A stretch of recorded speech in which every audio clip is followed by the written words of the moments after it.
Bonsoir, nous sommes là ce soir pour vous faire le tuto coulet général. Alors on va d'abord vous parler des clés. Les clés se trouvent dans ce tube là. Le code est secret, mais normalement vous l'avez. Alors on prend les clés du porte-à-cabine gris dans le tube, on fait le code, on prend les clés, on ouvre le porte-à-cabine gris et on remet directement les clés à sa place. Dans le porte-à-cabine gris, on a les clés pour ouvrir le porte-à-cabine beige.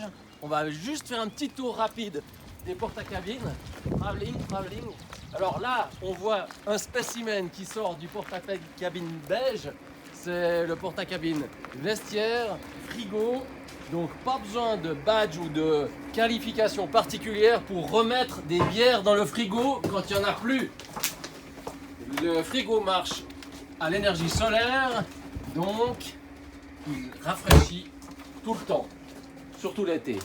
Là, vous avez des armoires qui permettent de mettre vos valeurs. Vous avez le droit de fermer la porte et de partir avec la clé autour du cou pour aller faire de la sup, par exemple. Il y a un peu de matos, c'est vrai, ça dérape. De l'autre côté, ici, on a du matériel. On a des gilets, on a des rames pour les... on a des rames pour faire de la sup. On a des combinaisons pour ceux qui ont froid. On a également des ailerons de planche, on a des gréements de planche à voile. Voilà la caverne d'Ali Baba. Tout y est, les rames de kayak, du cordage si vous en avez besoin, quelques ancres, des pieds de mât, des gréements, des wishbones, des gilets de sauvetage, des combis, des chaussures et de l'essence pour refiler les bateaux que vous avez vidés. Hop. Donc, alors les membres du comité ont les clés, mais vous ouvrez, vous remettez la clé dans le tube. Et puis s'il y a du monde autour, vous pouvez laisser le cadenas ouvert comme ça, mais tout le refermer en fin de journée quand il n'y a plus personne. Et du coup, les clés du porte-à-cabine beige se trouvent derrière la porte de ce porte-à-cabine gris. Illustration. On commence à pleuvoir, on va le faire un peu vite. Là, On doit remettre à chaque fois. directement. Hop. On fait un rapide passage à la présentation des planches. Il y a des planches de sup à disposition des membres. Sur tout le râtelier mobile qui est du côté lac, c'est nos planches de sup. Il y a même un surf ski qui permet de ramer un petit peu plus vite qu'avec les sup, qui est assez instable. Ça demande une initiation. C'est très sympa. Donc tout ça, les sup du club sur ce grand atelier et sur le chariot mobile qui est là derrière qui permet d'aller se mettre à l'eau directement sur le cubidex si vous avez envie d'aller mener les sup là-bas. Ici, on a les planches à voile du club. Clac, clac, clac. C'est Yann, le responsable planche à voile, il vous renseignera. Celle-là, elle va vite. Celle-là, elle a encore une dérive, elle va pas mal. Ça, c'est les planches débutants. Et ça, c'est aussi une bête de course. Celle du dessus, bon, elle va aussi. Les kayaks. Les kayaks sont là. Hop. Alors on ne les traîne pas par terre, il y a des petits chariots où on les porte à deux, les gros kayaks. L'orange c'est un 2 places, le jaune c'est un 1 place et demie, le petit jaune et blanc c'est un 1 place, le vert c'est un 1 place. Tous nos bateaux sont quasiment sur cette rangée. Le Ventilo 20 seulement pour les experts. Le Flying Cruiser, un bateau assez lourd, un dériveur lesté. Les petites annexes 8 chevaux pour l'assistance kite ou pour d'autres assistances. D'autres bateaux dériveurs ici, un laser standard, un laser EPS. L'initiation pêche, ça sera pour bientôt, on vous en dira un mot. Le bateau événement, le 80 chevaux à Tonio, qui demande un permis, le Cap 400 qui demande également un permis, le RS 500, il faut demander à Fabio, c'est une bête de course aussi, un dériveur bien rapide, le kata électrique qui va devenir un kata rame ou je sais pas, et ça c'est les deux kata club, le Top 4 et le KL 15.5. On en est où, Cynthia? On passe est au spot. à la présentation du spot. Ok. Alors le spot est là. Là, il y a au bateau Aviron qui met ses bateaux à bleu dans la région. On a cette grande place d'air ici. On a un cubi qui est là au milieu qui permet de se mettre à l'eau en kayak, en sup, en windsurf, en kite. Et puis de faire des transbordements de personnes si on veut changer d'équipier en bateau. Vous ne vous gênez pas de dire aux gens qui font des grillades dans la région de l'Herbe qu'il y a des endroits spécialement prévus à cet effet. Des endroits où il y a des dalles comme ça, il y en a 11 ou 12 dans l'emplacement, c'est des emplacements exprès prévus pour les grillades. Il ne faut pas se gêner de dire aux gens d'aller se mettre là-bas, c'est beaucoup moins dangereux que dans la zone où les kites atterrissent. On va se rapprocher de l'eau un petit peu.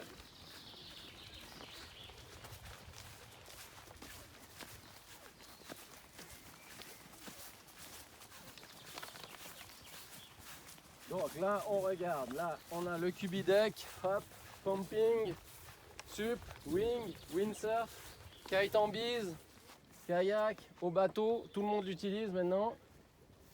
Une petite rampe de mise à l'eau, on ne peut pas y aller avec des bateaux larges évidemment parce que la rampe elle n'est pas super large, maximum 1,50 m. Là-bas on a le slip habituel qu'on vous déconseille d'utiliser maintenant avec les sup. On vous conseille d'utiliser les sup sur le cubi, c'est quand même vachement moins casse-gueule, ça glisse moins et c'est fait pour ça. Donc les sup, venez ici, c'est plus sympa. Là-bas, pour les mises à l'eau classiques, des rivers, catamarans, tout ça, il faut savoir que plus c'est sud, plus c'est compliqué de se mettre à l'eau.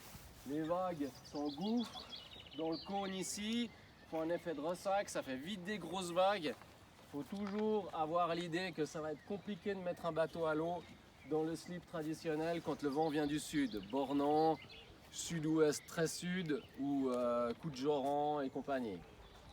Là-bas, on a la petite plage qui est bien pratique en sud-ouest pour se mettre à l'eau en windsurf, en kite aussi. Il y a juste attention, il y a des blocs erratiques qu'on a signalisés maintenant avec des bouées, avec un cône à l'envers noir. Là-bas, il y a ces deux bouées, elles montrent approximativement la zone de ces rochers qui sont très hauts et où le niveau d'eau est très bas au-dessus de ces rochers, surtout quand le niveau est bas et c'est encore pire.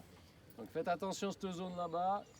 Danger, et puis si vous êtes à côté des bouées, pas de problème, mais si vous êtes tout proche des bouées, il y a un problème.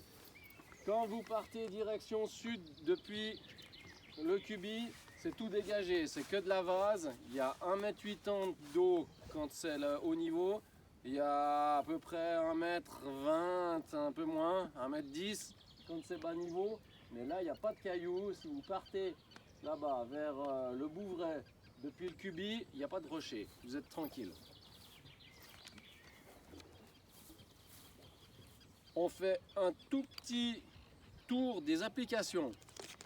Notre caissier informaticien a fait plusieurs applications. On va mettre les links en bas dans les commentaires.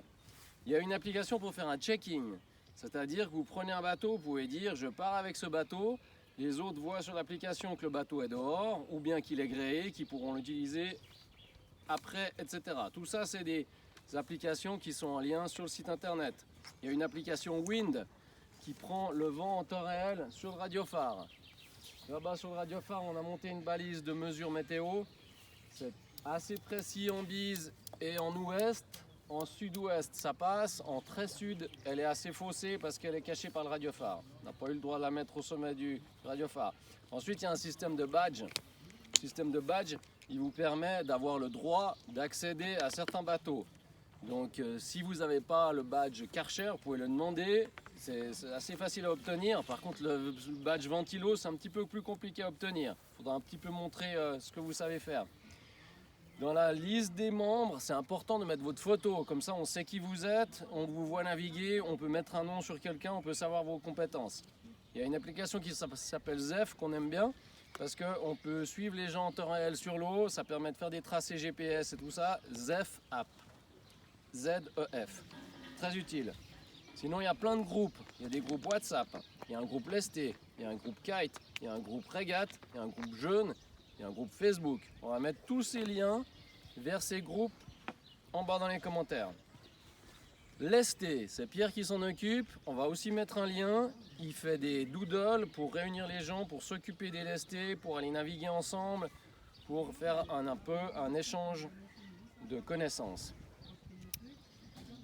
Il y a aussi dans les liens ci-dessous un lien qui va s'appeler plan d'eau du Coulet, qui va un peu définir le spot avec les zones de décollage, les dangers, les zones de vent, etc.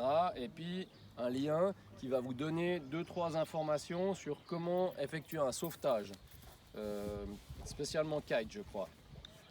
Alors la météo, on a deux vents dominants ici, c'est la bise qui vient de là-bas, qui est un peu side off, et puis le sud-ouest qui arrive de là-bas. Alors à peu près les deux vents, quand on est sur la plage, on a l'impression qu'il n'y a pas de vent du tout. Enfin la bise un peu moins, mais le sud-ouest on a l'impression qu'il n'y a pas de vent du tout. Donc il faut bien regarder la météo et tout, parce que dès qu'on sort sur l'eau, les conditions sont bien plus fortes que ce qu'on a à la plage. Sinon, il faut savoir que la bise, souvent ça tombe vers 10-11 heures parce qu'il y a un thermique diurne qui souffle depuis là-bas, depuis le sud, depuis la France, qui vient un petit peu contrecarrer la bise. Par contre, ce petit thermique qu'on appelle le rebas, il est très bien pour naviguer en plaisance, tranquille. En bise, voilà, la bise elle est plutôt forte le matin et le soir d'habitude. Et puis si elle est très forte, elle va tenir toute la journée. Le sud-ouest, il est souvent bon le matin. Après, il faut regarder, c'est des vents synoptiques, ils arrivent avec les nuages, avec les précipitations. Autre chose? Je crois que c'est bon. Habillez-vous, on dit toujours, il vaut mieux être mal habillé que pas habillé du tout. Alors équipez-vous, habillez-vous et naviguez. Merci.